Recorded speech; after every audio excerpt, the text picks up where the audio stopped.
இப்போ உங்களுக்கு இஷ்ட தெய்வங்கள் இருக்கும். ஒரு சில கோயில்கள்லாம் உங்களுக்கு பிடித்தமானதாக இருக்கும். ஒரு சில வழிபாடுகள் உங்களுக்கு பிடித்தமானதாக இருக்கும். உங்களுக்கு இஷ்ட தெய்வம், உங்களுக்கு பிடித்த கோவில், உங்களுக்கு பிடித்த வழிபாடு எதுவாயினும் அதோட ஆற்றல் பெற வேண்டும் என்றால் உங்களுக்கு குலதெய்வத்தின் ஆற்றல் பெற வேண்டும். குலதெய்வத்தின் ஆற்றல் பெற வேண்டும் என்றால் உங்கள் ஜோதிட ரீதியாக உங்கள் கிரகங்களை சரி செய்வது மூலமாக தான் உங்களுக்கு நிவர்த்தி அளிக்கப்படும்.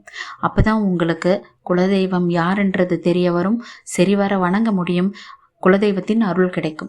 இந்த குலதெய்வம் மட்டும் போதும் அப்படின்னு சொல்லிட்டு இருக்காங்கல்ல, அவங்க இதையும் பின்பற்றினாங்கன்னா இன்னும் அதிகப்படியான ஆற்றல்களை அவங்களால் பெற முடியும். இன்னும் வாழ்க்கையில் நிறைய மாற்றங்களை உங்களால் உணர முடியும். உங்களை நான் இந்த ஹோமம் பண்ணணும் சொல்ல போகிறது கிடையாது. இந்த பூஜையில் கலந்துக்கோ, அந்த பூஜையில் கலந்துக்கோன்னு சொல்ல போகிறது கிடையாது. உங்கள் ஜாதக ரீதியாக உங்களுக்கு கோவிலுக்கு அணைத்து தருவேன். அதை நீங்கள் பின்பற்றி வந்தீங்கனாலே போதுமானது. நீங்கள் வழிபட்ட பலன் கண்டிப்பாக உங்களை ஒரு நாள் காப்பாற்றியே தீரும். சரிங்களா? கட்டணமும் சாதாரண கட்டணம் தான். உங்களுக்கு ஜோதிடம் பார்க்கணுன்னு விருப்பம் இருந்ததுன்னா ஸ்க்ரீனில் தெரிகிற நம்பருக்கு காண்டாக்ட் பண்ணுங்கள். மீதி டீட்டெயில்ஸ் எல்லாம் சொல்கிறேன்.